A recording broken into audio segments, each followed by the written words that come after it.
Hello student, welcome to my channel Salman lecturer. आपको पता है कि आपका जो है बोर्ड एग्जाम तो कैंसिल हो गया। अब आप लोगों को न्यू सिलेबस, जो आपका न्यू सिलेबस है उससे स्टार्ट किया जाएगा।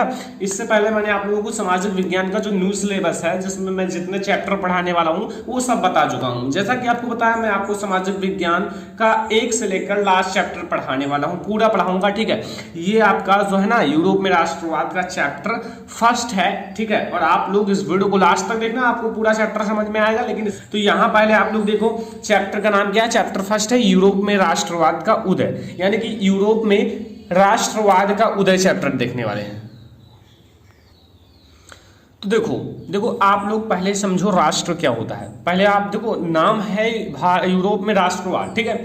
तब सबसे पहले मैं आपको राष्ट्र समझा देता हूं, मतलब राष्ट्र होता क्या है। देखो, टॉपिक आपको हर एक टॉपिक पढ़ाया जाएगा, पूरा कंप्लीट पढ़ाया जाएगा। उसमें बहुत सारे इंपॉर्टेंट क्वेश्चन होंगे, बहुत आपका सिलेबस पूरा समाप्त कर दिया जाएगा। हर एक चैप्टर आपको समझ में आएगा, मैं 100% गारंटी लेता हूं। लेकिन आप लोग हमारे साथ नोट्स बना लो यार, जैसा मैं नोट्स दे रहा हूं ना वैसा बनाओ। चैप्टर 1 समाप्त होने के बाद उसका नोट्स भी प्रोवाइड कर दिया जाएगा वीडियो के जरिए। लेकिन पहले आप लोग खुद लिख लो, फिर आपको तो नोट्स दिया ही जाएगा। पहले समझो राष्ट्र होता क्या है। राष्ट्र मैं आपको बता दूं, राष्ट्र जो है ना, ये अर्नेस्ट के अनुसार, अर्नेस्ट देखो, अर्नेस्ट आप 2 प्रकार से लिख सकते हो। मैंने ऐसे लिखा है और आप इस पे आधा रा लिखकर भी अर्नेस्ट लिख सकते हो, ठीक है। लेकिन मैं इस प्रकार से लिख दूं, अर्नेस्ट के अनुसार। देखो लिखा है, सामान्य भाषा नस्ल धर्म से बने क्षेत्र को राष्ट्र कहते हैं। बहुत छोटा सा लिखा है, आपको 1 मिनट में समझ में आ जाएगा। देखो यहां लिखा है समान भाषा, जो आपका लैंग्वेज यानी कि भाषा समान हो, नस्ल धर्म से बने क्षेत्र को, मतलब अगर इन सब से कोई क्षेत्र बना हुआ है ना तो वही राष्ट्रवाद कहलाता है। राष्ट्र कहलाता है। क्या कहलाता है? राष्ट्र कहलाता है। समान भाषा नस्ल धर्म से बने क्षेत्र को राष्ट्र कहते हैं या राष्ट्र कहलाता है, ठीक है। समझ में आया? राष्ट्र में कोई दिक्कत नहीं है। तो अब आप लोग यार, अगर आपको समझ में आ गया हो ना तो वीडियो को रोक के अपने मन से एक बार लिख लो रखने, फिर आप जिंदगी में कभी नहीं भूलोगे। ये आप लोग ट्रिक अपनाओ, कोई भी टॉपिक आपको समझ में आ जाए उसे अपने मन से एक बार बगल लिख लो। फिर अगर आप लिख लेते हो सेम, तो आपका वो टॉपिक समझ लो रामबाण हो गया। देखो अब दूसरा टॉपिक इसी में है। दूसरा टॉपिक देखो, राष्ट्र से मिलकर राष्ट्रवाद बना है या राष्ट्रवाद से मिलकर राष्ट्र बना है, मतलब एक दूसरे से रिलेटेड हैं, ठीक है, रिश्तेदार हैं दोनों, ठीक है। तो देखो, राष्ट्र के प्रति निष्ठा, जो राष्ट्र है ना, ये जो राष्ट्र है, जिसको राष्ट्र के प्रति निष्ठा, अर्थात जिस भी व्यक्ति को ये जो राष्ट्र है इसके प्रति निष्ठा एंड उसकी प्रगति और उसके प्रति सभी नियम आदर्शों को बनाए रखना, मतलब राष्ट्र है, एक राष्ट्र है। अगर राष्ट्र, देखो राष्ट्र क्या है, राष्ट्र समान भाषा है, नस्ल धर्म से बना क्षेत्र है। तो अब राष्ट्र के प्रति निष्ठा हो, जिस भी व्यक्ति को राष्ट्र के प्रति निष्ठा हो एंड उसकी प्रगति और उसके प्रति सभी नियम आदर्शों को बनाए रखना ही क्या कहलाता है? राष्ट्रवाद कहलाता है। अब आपसे कोई पूछे राष्ट्रवाद क्या है, तो एक छोटा सा परिभाषा मैंने बता दिया, आप 1 मिनट में याद कर सकते हो। राष्ट्रवाद जो है ना, राष्ट्र के प्रति निष्ठा, उसकी प्रगति और उसके प्रति सभी नियम आदर्शों को बनाए रखना राष्ट्रवाद कहलाता है। एक इजी सा मैंने डेफिनेशन दिया है कि आप उसे अपने लिख लो, आपको कोई प्रॉब्लम ना हो, ठीक है। अगर अभी भी प्रॉब्लम हो रहा है तो आपको इसका पीडीएफ भी प्रोवाइड किया जाएगा एक वीडियो के जरिए, ठीक है। वो आपको आगे मिलेगा जब चैप्टर समाप्त कर दिया जाएगा, ठीक है। देखो तीसरा एक टॉपिक है, समझो तीसरा टॉपिक क्या है। तो देखो अगला हमारा टॉपिक है निरंकुशवाद। जो आपका निरंकुशवाद है वो क्या है, ठीक है। तो ध्यान से देखिए, आपको मैं पूरा समझाऊंगा। देखो, निरंकुशवाद का अर्थ है कि एक ऐसी सरकार या शासन व्यवस्था, जैसे कोई भी सरकार है तो उसकी जो शासन व्यवस्था की बात की गई है, ठीक है। तो मतलब एक ऐसी सरकार या शासन व्यवस्था जिसका सत्ता पर किसी भी प्रकार का कोई अंकुश नहीं होता। क्या कह रहा हूं? एक ऐसी सरकार या शासन व्यवस्था जिसका सत्ता, जैसे सत्ता पर किसी भी प्रकार का कोई अंकुश नहीं होता है, मतलब सत्ता जो उसका है उस पर किसी भी प्रकार का कोई अंकुश नहीं होता है, और ऐसी सरकार जनता के अनुकूल कार्य, यहां देखो क्या लिखा हुआ है, कार्य नहीं करती। मतलब जो जनता है, जैसी जनता सोचती है ऐसी सरकार जो है ना उसके अनुकूल कार्य नहीं करती। जैसे जो जनता है वो सोचती है कि हमारे इधर सड़क बन जाए, तो वो कभी नहीं करवाएगा क्योंकि वो उसको अनुकूल कार्य नहीं करता है। निरंकुशवाद है, ठीक है। ये अत्यंत सैन्य बल पर आधारित और दमनकारी सरकारें होती हैं। ये अत्यधिक सैन्य बल, ठीक है, सैन्य बल पर आधारित और दमनकारी सरकार होती हैं, ठीक है, कोई दिक्कत तो नहीं है। देखो निरंकुशवाद का अर्थ ही यही है कि एक ऐसी सरकार, मतलब यहाँ एक सरकार गवर्नमेंट है या शासन व्यवस्था, या जो उसकी शासन व्यवस्था जिसका सत्ता पर किसी भी प्रकार का कोई अंकुश ना हो, जिसका जो सत्ता है ना, सत्ता पर किसी भी प्रकार का कोई अंकुश नहीं होता है, ठीक है। ऐसी सरकार जनता के अनुकूल कार्य ही नहीं करती, मतलब ऐसी जो सरकार होगी वो जनता जैसी सोचेगी वैसा वो कार्य नहीं करेगा, ठीक है। ये अत्यंत सैन्य बल पर आधारित और दमनकारी सरकारें होती हैं, मतलब ये जो सरकार होती हैं अत्यंत सैन्य बल पर आधारित होती हैं और दमनकारी सरकारें होती हैं। नोट कर लो, आप लोग नोट जरूर बना लो अभी से, और आप लोगों को आगे चलकर बहुत ज्यादा फायदा होगा, ठीक है। तो नोट बना लो, फिर ये आप लोग नोट कर लो निरंकुशवाद। आगे हम लोग नारीवाद देखेंगे, भी बहुत बड़ा टॉपिक आने वाला है। देखो नारीवाद क्या है, देखो स्त्री पुरुषों की सामाजिक, आर्थिक एवं राजनीतिक सोच के अधिकार, महिलाओं का अधिकार नारीवाद कहलाता है। मैंने क्या कहा है, देखो जो स्त्री या पुरुष होते हैं, स्त्री या पुरुष की सामाजिक या आर्थिक एवं राजनीतिक सोच के आधार पर जो महिलाओं का अधिकार है वही नारीवाद कहलाता है। नारीवाद क्या है, जैसे कोई स्त्री है और पुरुष है, सामने एक महिला खड़ी हुई है, ठीक है। अब चाहे स्त्री कहो या महिला कहो, लेकिन अगर मान लिया जाए तो वो जो उसका अधिकार होगा ना वही नारीवाद कहलाता है। जैसे पहले की बात आपको पता होगा,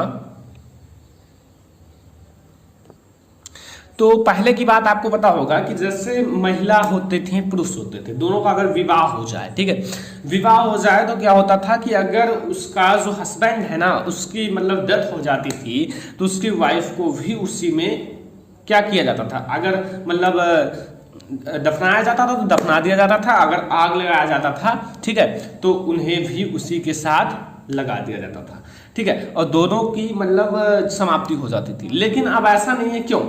क्योंकि ये सारी चीजें काफी गलत थी, ठीक है। तो गलत इसलिए थी कि मतलब जिंदा जला देना काफी गलत काम है, ठीक है। तो इसीलिए ये सब सारी चीजें जो गलत चीजें थी ये सब बंद हो गई। अब चाहे जो हो, चाहे महिला का डेथ हो जाए, चाहे मतलब वाइफ का डेथ हो जाए या हस्बैंड का, कोई दिक्कत नहीं है, क्योंकि अब आपको पता है कि अपनी सरकार अच्छी चीजें कर रही हैं, अपना मतलब सोच विकसित कर रही है, अपने जो जनता है वो भी सोच अपना बदल रहे हैं, ठीक है। अब देखो इसकी स्थापना किसने की थी, तो लुई ने ऑटो पीटर्स ने किया था, ठीक है। लुई ने ऑटो पीटर्स ने किया था नारीवाद की स्थापना। कोई दिक्कत तो नहीं है ना, आपको समझ में आ जाए बस। तो नारीवाद की स्थापना किसने की थी, लुई ने ऑटो पीटर्स। नोट कर लो, अगर आपको समझ में आ जाएगा तो काफी अच्छी बात है, समझ में भी आ ही गया होगा, काफी इजी है, ठीक है। चलो अब हम लोग अगला टॉपिक देखेंगे, लेकिन यहां तक आप लोग नोट जरूर कर लो। तो आ जाओ भैया, इस चैप्टर का सबसे इंपॉर्टेंट चीज आ चुका है, फ्रांस से रिलेटेड क्वेश्चन, ठीक है। मतलब फ्रांस क्रांति और राष्ट्र का विकास, इसमें आपका जो बहुत इंपॉर्टेंट है ना, फ्रांस की क्रांति के कारण बहुत इंपॉर्टेंट है, जो कि अभी आगे मिल जाएगा, क्योंकि आपको हर एक चीज पढ़ाया जाएगा, एक भी टॉपिक ऐसा नहीं है कि छोड़ दिया जाएगा, हर एक टॉपिक पढ़ाया जाएगा, जो आप लोग कहोगे उन सबको इस वीडियो में डिस्कस किया जाएगा, जैसे आपका हर एक चैप्टर पढ़ाया जाएगा, कोई दिक्कत नहीं है, ठीक है। तो फ्रांस की क्रांति और राष्ट्र का विकास, देखो फ्रांस की क्रांति और राष्ट्र का विकास, मतलब फ्रांस की क्रांति में राष्ट्र का विकास भी दोनों एक दूसरे से रिलेटेड हैं। तो फर्स्ट आपको मैं पॉइंट की सहायता से समझाऊंगा कि आपको हर एक चीज समझ में आ जाए, ठीक है। देखो समझना, फर्स्ट पॉइंट पे आते हैं हम लोग, एंड यहां फर्स्ट पॉइंट, फ्रांसीसी क्रांति की शुरुआत कब हुई थी, 1789 ईस्वी में हुई थी। अब फ्रांसीसी जो फ्रांस में क्रांति हुई थी ना, वो आप लोग याद रखना 1789 ईस्वी में हुई थी, कहीं थोड़ा इधर उधर मिल जाए तो कोई दिक्कत नहीं है, 1790 भी मान लिया जाता है, ठीक है। तो फ्रांसीसी क्रांति की शुरुआत 1789 ईस्वी में हुई थी, कोई दिक्कत तो नहीं है ना। ये आप लोग पॉइंट यार नोट कर लो, आपको ऑब्जेक्टिव में पूछा जा सकता है 100%, और आपको ये भी क्वेश्चन पूछा जा सकता है कि फ्रांसीसी क्रांति और राष्ट्र का विकास, ये भी क्वेश्चन आपसे पूछा जा सकता है, ठीक है। तो पहला पॉइंट ही यही है कि फ्रांसीसी क्रांति की शुरुआत 1789 ईस्वी में हुई थी। दूसरा पॉइंट है, देखो दूसरा पॉइंट है फ्रांसीसी क्रांति में सभी लोग की मांग थी कि राजतंत्र को हटाकर प्रजातंत्र बना दिया जाए। देखो राजतंत्र का अर्थ है कि राज करना, प्रजातंत्र का अर्थ है जो प्रजा होती है, ठीक है। तो फ्रांसीसी क्रांति में जो भी लोग थे, जितने पीपुल थे, वो ये सोच रहे थे कि यार अगर किसको, राजतंत्र को हटा दिया जाता, मतलब जो राजा राज करते हैं ना उसे हटा दिया जाता तो काफी अच्छा रहता और प्रजातंत्र बना दिया जाता। अच्छी बात है, अगर राजतंत्र को हटा दिया जाए तो काफी अच्छी बात है, ठीक है। तो यही सोचती, क्यों? क्योंकि वहां के जो राजा थे ना वो काफी अच्छे नहीं थे उस समय, मतलब जो लोग थे उन पर काफी अत्याचार करते थे, ठीक है। अभी आगे आपको पता चल जाएगा। तो फ्रांस में क्रांति का ये भी बहुत बड़ा कारण है कि सभी लोगों की ये मांग थी कि राजतंत्र को हटाकर प्रजातंत्र बनाया जाए। तीसरा देखो पॉइंट, फ्रेंच की भाषा को राष्ट्रभाषा घोषित किया जाए। जो फ्रांस की मतलब अच्छी भाषा है जो वहां बोली जाती है, ठीक है, फ्रांस में जो भाषा बोली जाती है, कहते थे लोग कि यार जो भाषा बोली जाती है फ्रांस की भाषा को राष्ट्रभाषा घोषित किया जाए, कि एक राष्ट्रीय भाषा है। भाई घोषित तो करना चाहिए, क्योंकि भाई अगर इसकी एक भाषा है, मतलब फ्रांस की एक भाषा है, तो वो एक राष्ट्रभाषा होना ही चाहिए। ये भी एक बहुत अच्छी कारण थी। अगला देखो चौथा पॉइंट भी देख लो, स्कूल या छात्रों के लिए क्लब की स्थापना की जाए जिसका नाम जैकोबिन क्लब रखा जाए। जैसे स्कूल या छात्र के लिए क्लब के, स्कूल या छात्र, देखो स्कूल की व्यवस्था की जाए या छात्रों के लिए स्कूल की व्यवस्था की जाए। यहाँ कहने का अर्थ है स्कूल, देखो स्कूल या छात्रों के लिए क्लब की स्थापना की जाए। अगर आप स्कूल की व्यवस्था कर देते हो तो भी अच्छी बात है, और अगर आप स्कूल की व्यवस्था नहीं कर पाते हो तो एक क्लब की व्यवस्था कर दो जिसका नाम आप रख दो जैकोबिन क्लब, ठीक है। तो ये कहने का अर्थ है वहां के लोग ये सोच रहे थे कि स्कूल की व्यवस्था कर दी जाए या फिर छात्रों के लिए क्लब की स्थापना कर दी जाए। ये भी एक बहुत अच्छा कारण था, ठीक है, मतलब वहां के लोगों का कहना था, ठीक है। मतलब इसीलिए राष्ट्र का विकास हुआ फ्रांस में, इसीलिए राष्ट्र का विकास हुआ, क्यों? क्योंकि इतने सारे चीजें करनी थी वहां, ठीक है।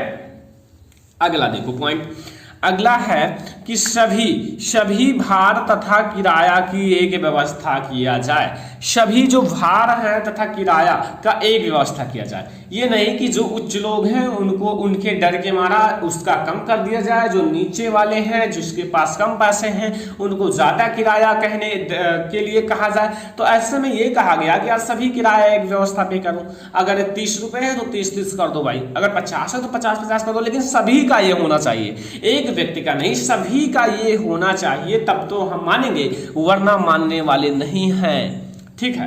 तो ये था कुछ पॉइंट जो कि फ्रांस, देखो ऊपर पॉइंट क्या था, बहुत अच्छी पॉइंट है ये, फ्रांसीसी क्रांति और राष्ट्र का विकास। समझ में आ गया ना? वीडियो को लाइक कर दो, शेयर कर दो यार, और आपको ऐसे ही पूरा चैप्टर कवर करा दिया जाएगा और आप लोगों को नोट्स भी प्रोवाइड किया जाएगा। और पूरी तैयारी करने के लिए हर एक सब्जेक्ट, चाहे इंग्लिश हो, हिंदी हो, सामाजिक विज्ञान, मैथ, सबको पढ़ाया जाएगा यार। तो प्लीज आप लोग चैनल को सब्सक्राइब कर लो। अगला टॉपिक आपके सामने, इस चैप्टर का सबसे VIMP चीज जो कि लॉन्ग में पूछा जाता है, ठीक है। VIMP आप लोग देख लो, क्योंकि भाई ये लॉन्ग में पूछा जाता है। तो देखो इसमें कहने का अर्थ क्या है कि फ्रांस की क्रांति के प्रमुख कारण क्या थे।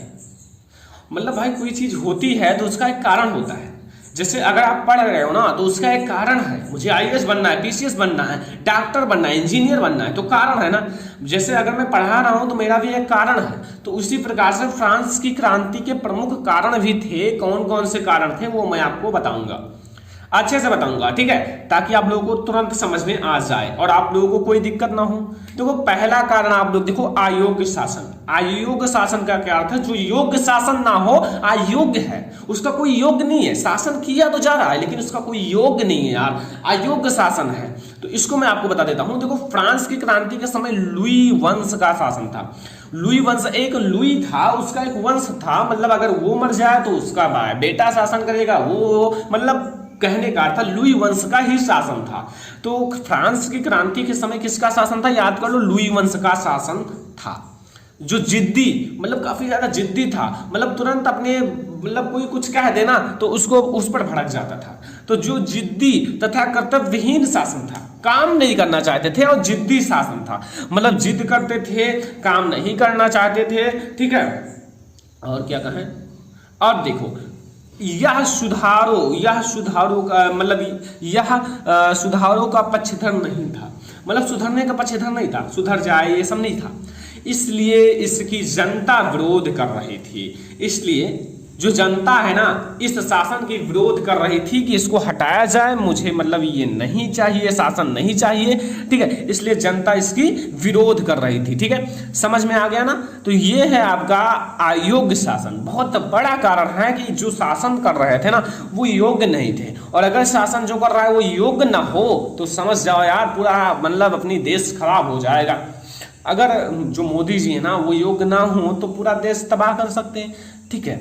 अब देखो अगला कारण है मध्यम वर्ग। मध्यम वर्ग देखो यहाँ पर औद्योगिक क्रांति होने के कारण मध्यम वर्ग का उदय हो गया। यहाँ एक औद्योगिक क्रांति हुई थी जिसके कारण मध्यम वर्ग का उदय हो गया था, मतलब मध्यम वर्ग का उदय हो गया था, जिससे जो छोटे उद्योगपति, डॉक्टर, वकील, अध्यापक वाले अधिकारी आते थे। इसमें जो छोटे छोटे उद्योगपति हैं, डॉक्टर, वकील, अध्यापक वाले अधिकारी आते थे, यह वर्ग नवीन विचारों और राष्ट्रीय भावनाओं से ओतप्रोत था। मतलब ये सारे जो व्यक्ति थे वो पढ़े लिखे थे, तो इसलिए इनकी जो विचार थी वो नई नई विचार थी, राष्ट्रीय भावना ओतप्रोत था, ठीक है। तो ये था कुछ मध्यम वर्ग। अगला देखो, अगला है आम जनता की दयनीय स्थिति। जो आम जनता थे उनकी दयनीय स्थिति थी, जो मतलब काम कर रहे थे किसी के घर या फिर नौकर थे, ठीक है, इन सब की बहुत दयनीय स्थिति थी। देखो इस समय शासन उच्च वर्ग और कुलीन वर्ग जहां जो आपका विकासिता पूर्ण जीवन व्यतीत कर रहा था, जो कुलीन वर्ग हैं और उच्च वर्ग के लोग, ठीक है, ये सब मतलब बहुत अच्छा जीवन व्यतीत कर रहे थे, वहीं आम जनता की स्थिति बड़ी दयनीय थी। वहीं जो आम जनता था ना उसकी स्थिति बहुत ज़्यादा दयनीय थी। क्यों? क्योंकि उन पर अत्याचार किए जाते थे, ठीक है, उन पर अत्याचार किए जाते थे, इसलिए जो उनकी स्थिति थी काफ़ी ज़्यादा दयनीय थी, ठीक है। तो ये भी एक बहुत बड़ा पॉइंट है। अगला आप लोग बहुत इंपॉर्टेंट पॉइंट है, देखो अगला पॉइंट है स्वतंत्रता पर प्रतिबंध, मतलब स्वतंत्र होने पर प्रतिबंध लगा दिया गया था। इस समय फ्रांसीसी सरकार ने लोगों की स्वतंत्रता पर कोई प्रकार के प्रतिबंध नहीं लगा रखे थे, यहाँ तक कि उनके धार्मिक विश्वासों पर भी कोई प्रतिबंध नहीं लगा थे। लेकिन कुछ मतलब इनकी सरकार में स्वतंत्रता पर भी प्रतिबंध लगा दिया गया। यहाँ एक पॉइंट लिख सकते हो, इसकी सरकार में स्वतंत्रता पर भी प्रतिबंध लगा दिया गया, ठीक है। तो उसके आगे आपको पढ़ना है नेपोलियन का शासन। नेपोलियन का शासन आपको कैसे पढ़ना है मैं आपको स्टेप एक एक पॉइंट के द्वारा समझाऊंगा, फिर आपके लिए बहुत इंपॉर्टेंट है नेपोलियन द्वारा किए गए सुधार, ठीक है। तो पहले हम लोग समझ लेते हैं नेपोलियन का शासन, ठीक है। देखो जब नेपोलियन फ्रांस पर अपना शासन चलाया तो प्रजातंत्र को हटाकर राजतंत्र स्थापित कर दिया। मतलब जैसे नेपोलियन ने फ्रांस पर जब अपना शासन किया, ठीक है, नेपोलियन ने भी फ्रांस पर अपना शासन किया था, और जैसे ही नेपोलियन ने फ्रांस पर अपना शासन किया तो वहाँ जो प्रजातंत्र एक मतलब तंत्र था, एक कानून टाइप का, उसको हटाकर राजतंत्र को स्थापित कर दिया, ठीक है, राजतंत्र को स्थापित कर दिया। कोई दिक्कत? ठीक है, स्थापित कर दिया। दूसरा पॉइंट समझो, दूसरे पॉइंट में क्या कहा है कि कानून के सामने सबको बराबर अधिकार रखना। मतलब कानून जो है ना, कानून के सामने सबको बराबर अधिकार रखना। ये नहीं कि जैसे कोई ज्यादा धन है किसी के पास तो वो कानून के सामने उसका ज्यादा क्या हो, भवकाल हो, ठीक है। और जो गरीब है बेचारे उनको मतलब लातों से कुचला जाए या फिर उनका कोई आदर ना हो, कोई उन्हें देखे ना। तो फिलहाल ये है ना कि नेपोलियन ने यही किया था कि कानून के सामने सबको बराबर अधिकार रखना, उनका ये शासन था, ठीक है। कानून अगर कोई भी कानून है तो कानून के सामने कैसा भी आदमी हो, कैसा भी पीपुल हो, तो उसको बराबर अधिकार दिया जाए, ठीक है। तीसरा पॉइंट है संपत्ति के अधिकार को सुरक्षित बनाया, ठीक है। जो संपत्ति का अधिकार था, धन का अधिकार था, उसको मतलब सुरक्षित बनाया, मतलब सुरक्षित किया कि कोई इधर उधर ना हो, सुरक्षित रहे, ठीक है। अब देखो चौथा पॉइंट है, देखो भूदासवत और जागीरदारी शुल्क से मुक्ति दिलाई। मतलब जो भूदास्तो था, मतलब भूदास्तो, भू को हड़पना, ठीक है, और जागीरदारी शुल्क मतलब होता है कर, ठीक है, कर से मुक्त किया। देखो कर, अगर कोई भी मजदूर अपना काम करता है, मेहनत करता है, दिन रात एक करता है, पसीना बहाता है खेत में, अगर उनसे कर लिया जाए तो उनसे बहुत ज्यादा दुख होगा, ठीक है, जैसे मैं आपको बता दूं ना, अगर समझना ध्यान से, अगर आपने मतलब स्कूल में गए और आपके वहाँ क्या हुआ ना कि इंग्लिश का टेस्ट लिया गया, इंग्लिश का टेस्ट आपका 20 नंबर का था, आपने 20 में 20 नंबर लाए, ठीक है, 20 में 20 नंबर आपने किए, लेकिन उसमें से जो टीचर था ना उन्होंने आपका 5 नंबर काट लिया, आपको 20 में 15 दिया, बगल वाला आपको उसको 20 में 18 नंबर दिया, तो आपको दुख होगा कि नहीं? दुख होगा। तो इसी प्रकार से जब किसान था ना, वो इतना काम कर रहा था, खेतों में दिन रात काम कर रहा था, पसीना बहा रहा था, और उनसे जब कर लिया जाए ना तो काफी दुख होता है, जैसा कि आपने देखा होगा। अगला देखो, सभी वर्ग को समान रखना, सभी वर्ग को समान रखा जाए, अब चाहे उच्च वर्ग हो, चाहे निम्न वर्ग हो, चाहे मध्यम वर्ग हो, मतलब सभी को समान रखा जाए, ठीक है, सभी को मतलब बराबर रखा जाए, किसी को ना आगे ना पीछे ना ज्यादा उसको मतलब अधिकार दिया जाए, कुछ नहीं, सभी को समान रखा जाए। ये 5 मैंने आपको शासन बता दिए नेपोलियन के, जो नेपोलियन के शासन थे, नेपोलियन के ये 5 शासन मैंने आपको बता दिए, और आपको याद हो जाना चाहिए, आप लोग पहले नोट कर लो, एक नोट्स बना लो, ठीक है, ये नोट्स मैं आपको प्रोवाइड करूंगा पीडीएफ के द्वारा, ठीक है। अब ये चैप्टर नंबर 1 आपका खत्म हो जाए तो आपको पीडीएफ दिया जाएगा जल्द ही, ठीक है, बस आप लोग नोट्स जरूर बना लो, खुद से नोट्स बना लो, फिर मैं पीडीएफ दूंगा, उससे मिला लेना, ठीक है। देखो, अब बात आती है नेपोलियन द्वारा किए गए सुधार, नेपोलियन के द्वारा किए गए सुधार। देखो, नेपोलियन के द्वारा क्या सुधार किए गए थे वो समझ लो। नेपोलियन बोनापार्ट विश्व के महानतम, देखो नेपोलियन बोनापार्ट जो थे ना, विश्व के महानतम व्यक्तियों में से एक था, मतलब जो नेपोलियन बोनापार्ट को महान व्यक्ति जिसे कहा जाता है, बहुत ज्यादा वो महान है, तो उसी महान व्यक्तियों में से एक व्यक्ति नेपोलियन बोनापार्ट भी था, ठीक है, उन्हीं में से एक व्यक्ति था, और उसके असाधारण कार्यों और आश्चर्यजनक विषयों या विजयों ने 1799 ईस्वी से 1815 तक संपूर्ण यूरोप को प्रभावित किया, मतलब पूरे यूरोप को प्रभावित कर दिया। ओनली कितने ईयर में? 16 ईयर में, यानी कि 16 ईयर में पूरे यूरोप को प्रभावित कर दिया। किससे? अपने शासन से, अपने सुधार से, मतलब इतने सुधार कर दिया ना कि मतलब पूरे यूरोप को प्रभावित कर दिया अपनी शासन से, अपने सुधार से, अपने कार्यों से। कौन? Napoleon Bonaparte. इसीलिए उनका महान व्यक्तियों में से एक नाम इनका भी था। पहला समझो, पहला है शासन संबंधी सुधार। शासन संबंधी सुधार क्या थे? देखो, नेपोलियन ने शासन व्यवस्था को व्यापकता और कार्य क्षमता के सिद्धांतों पर आधारित थी एंड सभी को समान शासन दिया।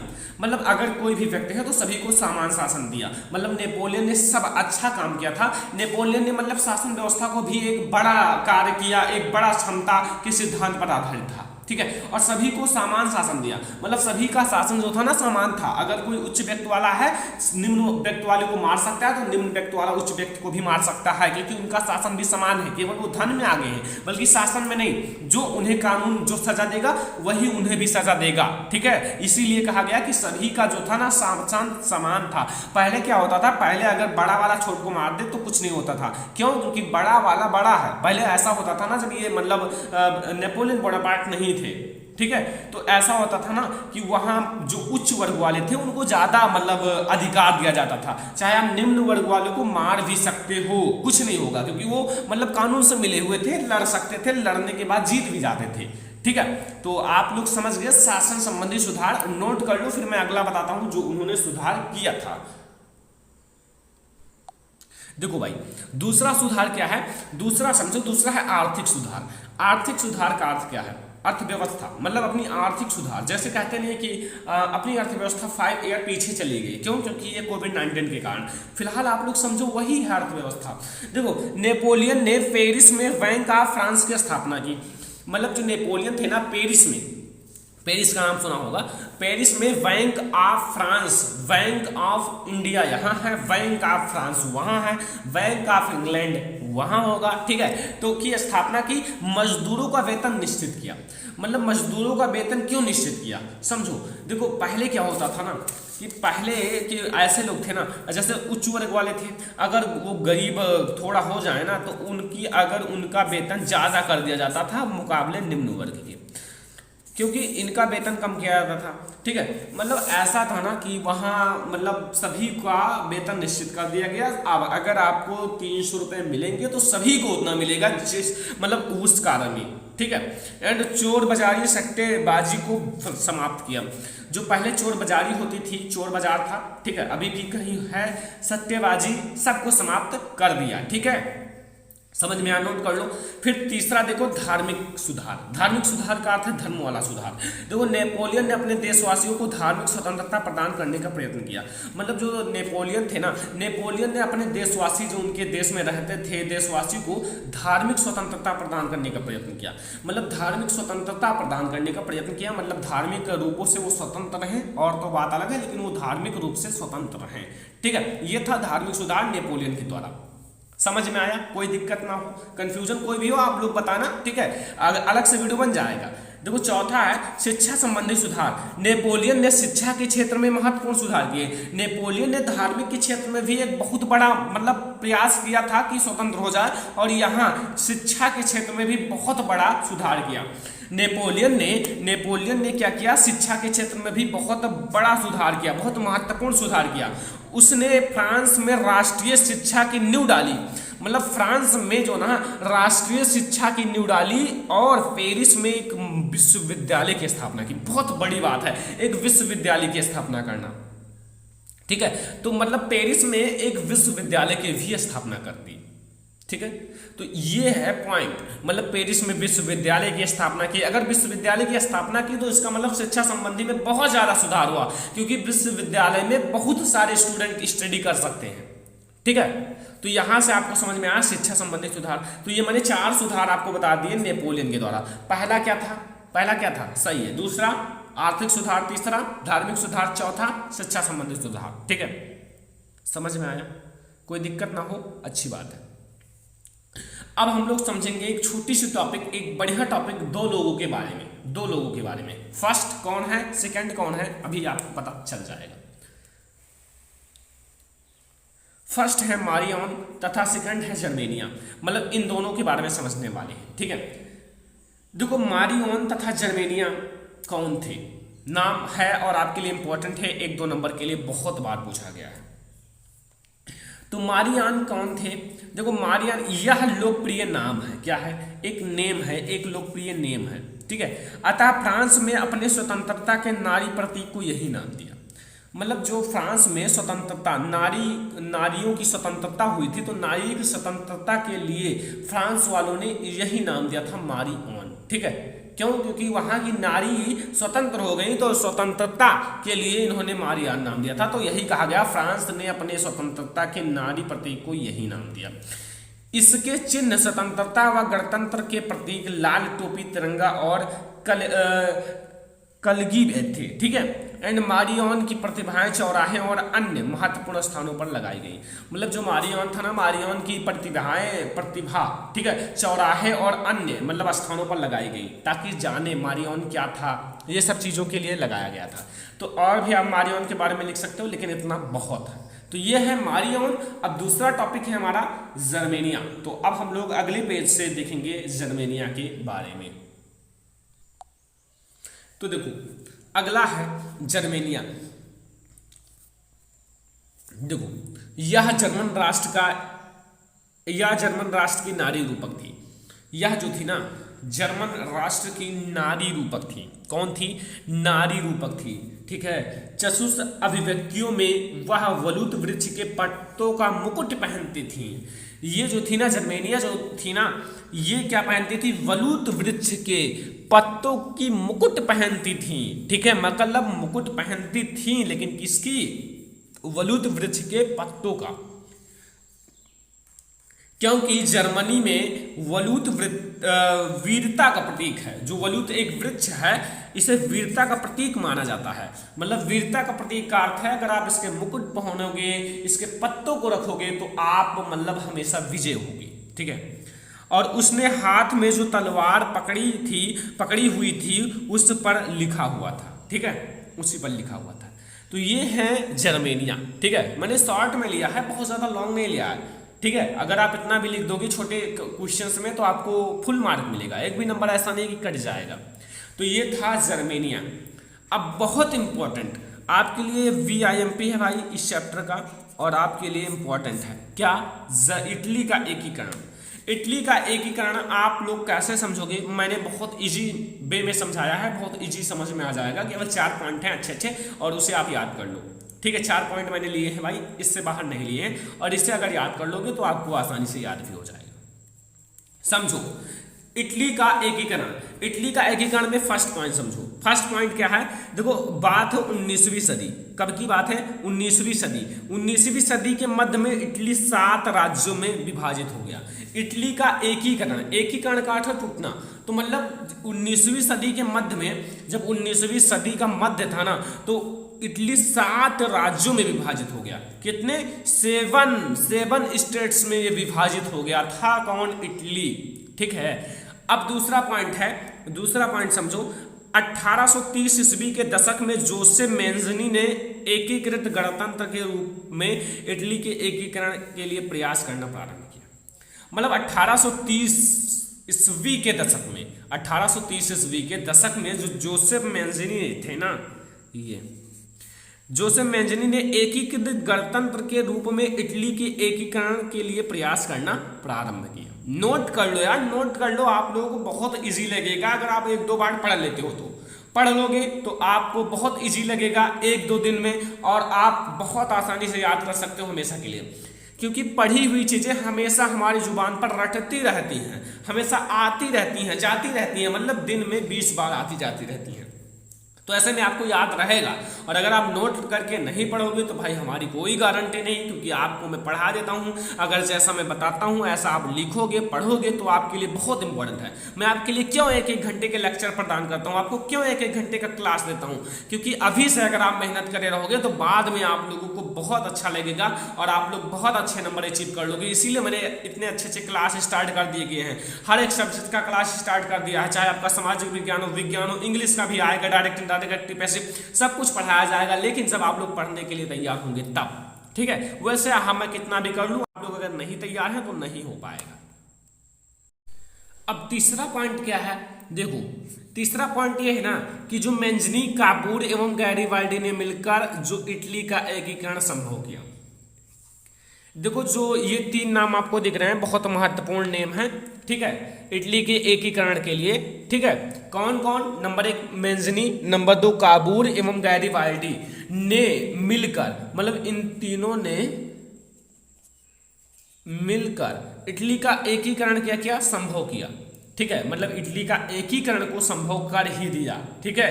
तो इतना समझ में आ गया, ठीक है। इटली के एकीकरण में तीसरा पॉइंट समझ में आ गया, चौथा पॉइंट समझ लो, फिर इसको समाप्त करते हैं। देखो 1861 में इमैनुअल, ठीक है, इमैनुअल द्वितीय, इनका नाम है इमैनुअल द्वितीय, ठीक है, को एकीकृत इटली का राजा घोषित किया गया। क्या किया गया, राजा घोषित कर दिया गया था। कब, 1861 में। देखो सन आप याद कब रख पाओगे, जब आप लोग नोट्स बनाओगे और एक एक बार सन को अलग से याद करने की कोशिश करोगे लिखकर, तब याद होगा, क्योंकि इसमें बहुत सारे सन हैं, कहीं 1861, कहीं 1830, कहीं 1844, तो बहुत सारे हैं, ठीक है। और वैसे आप थोड़ा सन भी ना लिखो तो कोई दिक्कत नहीं, जिससे आप लोग समझो। हाँ, इटली के एकीकरण के बाद इमैनुअल को जो इटली का राजा घोषित कर दिया गया, इतना भी लिख सकते हो, सन नहीं लिखोगे तो भी आपको फुल मार्क दिया जाएगा, लेकिन अगर याद कर लेते हो तो आप काफी अच्छे हो, ठीक है। अब देखो एक छोटा सा टॉपिक है, देखो आगे जो जर्मनी का एकीकरण समझने से पहले एक छोटा सा टॉपिक समझना पड़ेगा, बिस्मार्क कौन था, और मतलब इंपॉर्टेंट टॉपिक है बिस्मार्क, छोटा सा टॉपिक है, छोटा सा मैं आपको समझाऊंगा बिस्मार्क के बारे में, ठीक है। बिस्मार्क कौन था, छोटा सा है, तो बिस्मार्क एक महान कूटनीतिज्ञ था। कौन था बिस्मार्क, बिस्मार्क एक महान कूटनीतिज्ञ था, ठीक है, कोई दिक्कत नहीं होगी। तो कूटनीतिज्ञ था। अब देखो उसकी सबसे बड़ी उपलब्धि जो थी ना, जर्मनी का एकीकरण था। मतलब वो बहुत बड़ी उपलब्धि कब प्राप्त किया, जब जर्मनी का एकीकरण किया। तो अब जर्मनी का एकीकरण भी आपके लिए बहुत इंपॉर्टेंट है, क्योंकि उसमें बिस्मार्क की बहुत बड़ी भूमिका है। तो अब जर्मनी का एकीकरण हमारा अगला टॉपिक होगा, लेकिन अब आप लोग इसे पहले नोट कर लो। बिस्मार्क कौन था? तो बिस्मार्क एक महान कूटनीतिज्ञ था और उसकी सबसे बड़ी उपलब्धि जो थी ना, वो जर्मनी का एकीकरण था। ठीक है, कोई दिक्कत नहीं होनी चाहिए, आप लोग इसे नोट कर लो, आपके लिए इंपॉर्टेंट है, छोटा सा टॉपिक है और आप लोग इसे जरूर नोट कर लो और आपके बोर्ड एग्जाम में जरूर पूछा जा सकता है। ठीक है, छोटा सा टॉपिक है, 2 नंबर 1 नंबर बहुविकल्पीय में जरूर पूछा जा सकता है। तो भाई इसे जरूर नोट कर लो, फिर हम लोग आगे बढ़ेंगे। ठीक है, चलो आई होप नोट हो गया होगा, चलो आगे बढ़ते हैं। देखो आगे समझना, मैं आपको पूरा समझाऊंगा, कोई दिक्कत नहीं होगा, आप लोगों को समझ में भी आ जाएगा। ठीक है, देखो अब आता है जर्मनी का एकीकरण। जर्मनी के एकीकरण में आपको क्या करना है? देखो जर्मनी का एकीकरण छोटा सा टॉपिक है, बहुत अच्छा टॉपिक है और आपके लिए इंपॉर्टेंट है। ठीक है, देखो जर्मनी जो था ना, जर्मनी का एकीकरण भी हुआ था, जैसे इटली का एकीकरण हुआ था वैसे जर्मनी का एकीकरण। अब यहाँ आपको सन याद रखना है 1862। ठीक है, या देखो कुछ सन याद रखो, जैसे 1862, अब यहाँ 1871 आ गया, तो कुछ याद रखना। ठीक है, क्योंकि आपके बोर्ड एग्जाम में पूछा जा सकता है, ये सारे इंपॉर्टेंट टॉपिक है, जो इंपॉर्टेंट टॉपिक है उसके सन याद रखो। ठीक है, 1862 में ऑटो वन बिस्मार्क पर्सा का चांसलर बना। जो 1862 ईस्वी की बात है, जो ऑटो वन बिस्मार्क था वो पर्सा का चांसलर बना, वही बिस्मार्क जो भी आगे बात किया गया था कि बिस्मार्क एक महान कूटनीतिज्ञ था। ठीक है, और उसकी सबसे बड़ी उपलब्धि क्या थी? जर्मनी का एकीकरण। वही बिस्मार्क यहाँ भी है, कौन है कि 1862 में ऑटो वन बिस्मार्क पर्सा का चांसलर बना। ठीक है, दूसरा पॉइंट है बिस्मार्क ने रक्त और लौह की नीति से जर्मनी का एकीकरण किया। जो रक्त और लौह की नीति है ना, एक रक्त और लौह की नीति चली हुई थी, तो बिस्मार्क ने रक्त यानी कि रक्त यानी कि खून और लौह मतलब लोहा, इन दोनों को मिलाकर उसकी नीति है एक। ठीक है, दोनों की नीति है, तो नीति से जर्मनी का एकीकरण किया। ठीक है, जर्मनी का एकीकरण किया, समझ में आया। फिर देखो तीसरा पॉइंट क्या है, 18 जनवरी, ये बात कब की है? 18 जनवरी 1871 में। ठीक है, 18 जनवरी 1871 को वारसाय के महल में पर्सा के राजा विलियम प्रथम को जर्मनी का सम्राट घोषित किया गया। मतलब ये वारसाय के एक महल था,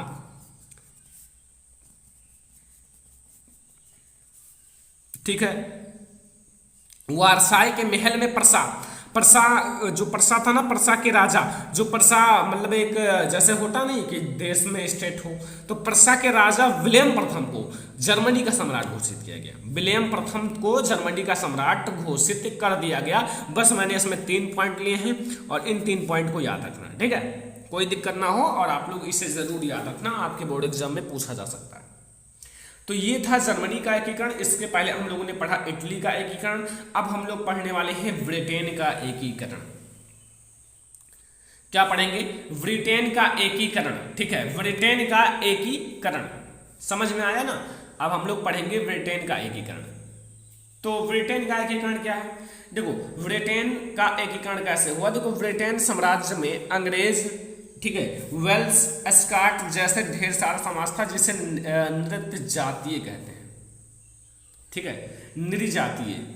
देखो अब यहाँ जो था ना, कई सारे समाज थे, जैसे ब्रिटेन साम्राज्य में अंग्रेज, वेल्स, स्कॉट जैसे ढेर सारे समाज था जिसे नृजातीय यानी कि आप लोग निजातीय कहते हैं। ठीक है, दूसरा पॉइंट है औद्योगिक क्रांति के बाद ब्रिटेन की आर्थिक शक्ति बहुत ज्यादा बढ़ गई। औद्योगिक क्रांति सबसे पहले कहाँ हुआ था? क्लास 10th में हाँ पढ़े होंगे, मतलब पहला चैप्टर पढ़ा होगा तो, या फिर कोई कहीं और। औद्योगिक क्रांति सबसे पहले कहाँ किस देश में हुआ था आपको पता होगा, नहीं पता हो तो मैं आपको बता दूं, इंग्लैंड में हुआ था। ठीक है, सर्च कर लेना, सही है। तो औद्योगिक क्रांति के बाद जो ब्रिटेन का एकीकरण का नाम चल रहा है, तो यहाँ नाम आएगा ब्रिटेन का। तो ब्रिटेन की जो आर्थिक शक्ति है ना, जो उसकी आर्थिक शक्ति है वो बहुत ज्यादा बढ़ गई। ठीक है, आर्थिक शक्ति उसकी बहुत ज्यादा बढ़ गई। ठीक है, तीसरा पॉइंट समझ लो, 3 पॉइंट इसमें भी मैं आपको बताऊंगा। देखो कुछ साल बाद इसके अंदर आयरलैंड की भी जोड़ दिया गया। मतलब कुछ साल बाद इसके अंदर जो आयरलैंड है उसे भी जोड़ दिया गया। कहाँ? ब्रिटेन में। कुछ साल बाद इसके अंदर आयरलैंड को भी जोड़ दिया गया और ब्रिटेन एक नया राष्ट्र का निर्माण कर लिया। अब ब्रिटेन का क्या लिया? एक नए राष्ट्र का निर्माण कर लिया। जानते हो जब एक हाथ होता है ना तो उतना बल नहीं लगता, लेकिन अगर 2 हाथ हो गए ना तो पूरा दब जाएगा, बीच में जो होगा ना वो दब जाएगा। यहाँ बीच में अगर आप गेंद भी रख दो ना, बॉल, तो भी वो दब जाएगा, ठीक है। तो एक हाथ से कुछ नहीं होगा। तो यहाँ संगठित हो गए, मतलब ब्रिटेन के अंडर आयरलैंड भी आ गए, तो दोनों मिलकर ना एक नया राष्ट्र का निर्माण कर लिया, ठीक है। तो ये था हमारा ब्रिटेन का एकीकरण। देखो अभी हमारा और टॉपिक है, लेकिन एक बात मैं आपको बता दूं, जो मैंने एक शब्द लिया था, क्या लिया था,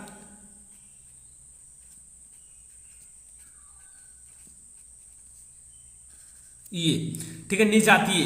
निर्जातीय का अर्थ क्या है ये मैं आपको बता दूं, ठीक है, इसका अर्थ क्या है, क्योंकि मैं जानता हूं बहुत सारे स्टूडेंट को ये नहीं समझ में आया होगा, तो इसलिए मैं आपको बता देता हूं, ठीक है। देखो समझना, सॉरी, हाँ ठीक है, समझना, एक साझा,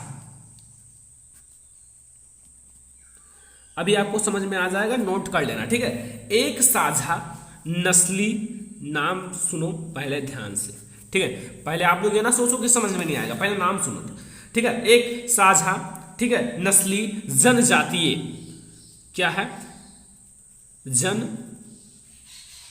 जनजातीय या सांस्कृतिक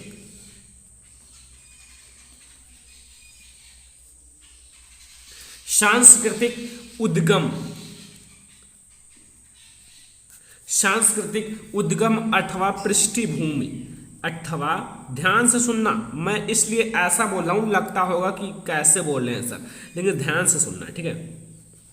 पृष्ठभूमि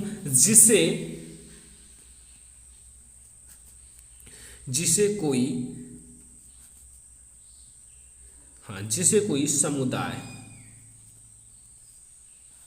समुदाय अपनी पहचान मानता हो।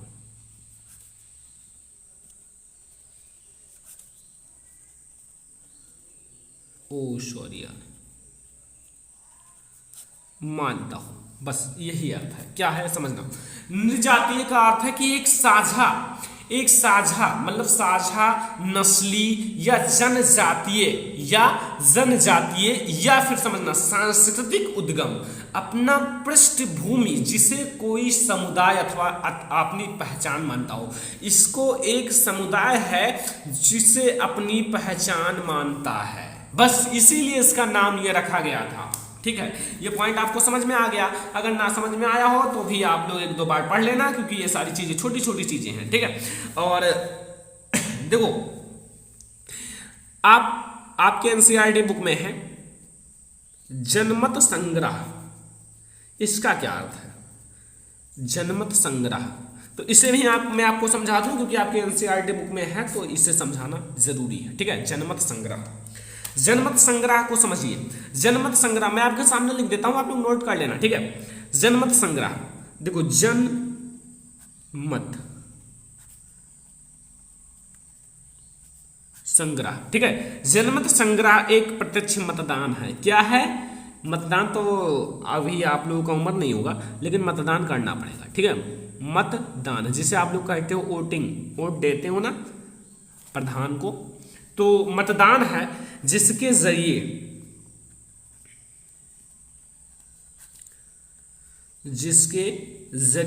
एक क्षेत्र के सभी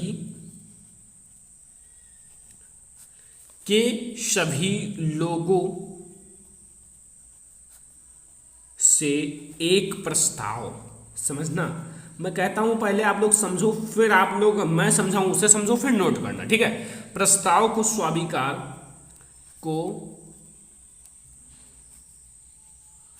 स्वीकार या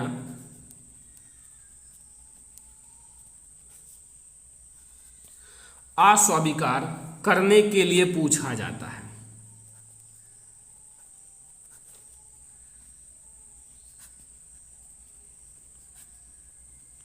मतलब जनमत संग्रह एक प्रत्यक्ष मतदान है। क्या है, एक मतलब अप्रत्यक्ष, मतलब आपके प्रत्यक्ष मतदान किया जाएगा, जिसके जरिए एक क्षेत्र के सभी लोग, मतलब एक क्षेत्र है, अब उसके सभी लोगों को, ठीक है, सभी लोगों से एक प्रस्ताव स्वीकार या अस्वीकार करने के लिए पूछा जाता है।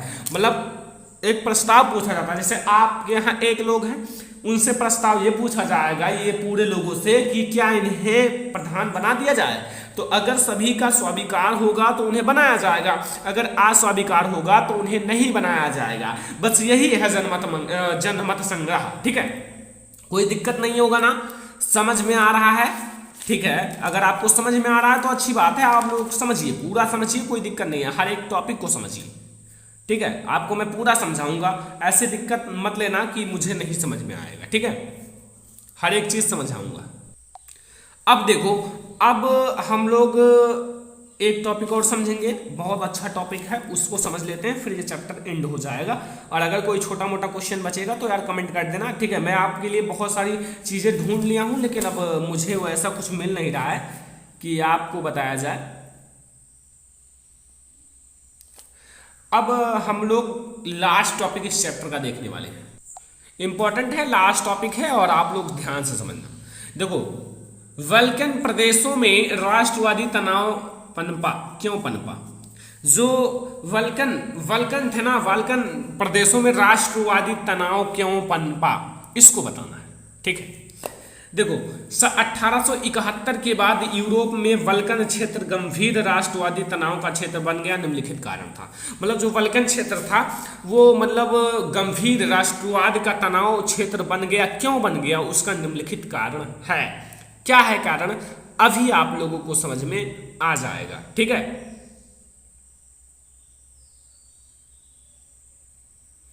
चलो समझो। पहला पॉइंट,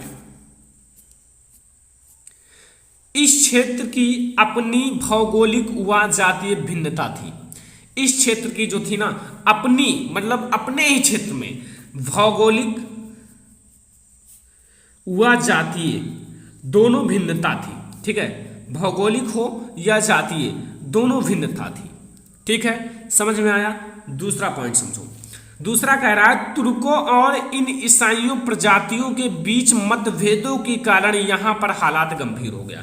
जो तुर्की लोग थे, तुर्की और इन ईसाई प्रजातियों के बीच, इन ईसाई जो तुर्की और ईसाई के बीच मतभेद के कारण यहां हालात भयंकर हो गया।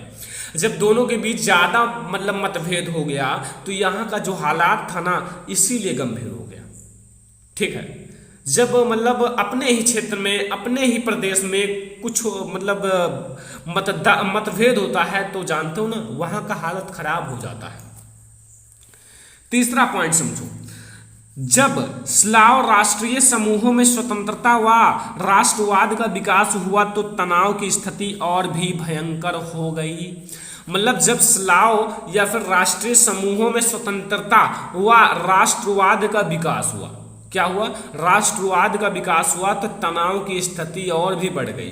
तो वहां पर जो तनाव की स्थिति ना, वो और भी ज्यादा हो गई, और भी ज्यादा बढ़ गई। ठीक है, तनाव की स्थिति और भी ज्यादा बढ़ गई। तो यहां समझ में आया, तीसरा पॉइंट भी आप लोगों को समझ में आ गया होगा। ठीक है, चौथा पॉइंट है, इस कारण इन राज्यों में आपसी प्रतिस्पर्धा और हथियारों की जो होड़ लग गई। इन कारण इन राज्यों में आपसी प्रतिस्पर्धा और हथियारों की होड़ लग गई। किसकी? हथियार की होड़ लग गई, और इसने स्थिति और गंभीर हो गई। इससे कर दो, इससे स्थिति और गंभीर हो गई। तो ये था बाल्कन प्रदेशों में राष्ट्रवादी तनाव। तो अगर बात किया जाए तो ये चैप्टर यहीं पर एंड हो जाता है। ठीक है, एंड हो गया ये चैप्टर। और अगर कोई छोटा मोटा क्वेश्चन रह गया होगा तो कमेंट बॉक्स में बताना, उसे मैं अलग से पढ़ा दूंगा। वैसे रह नहीं गया है।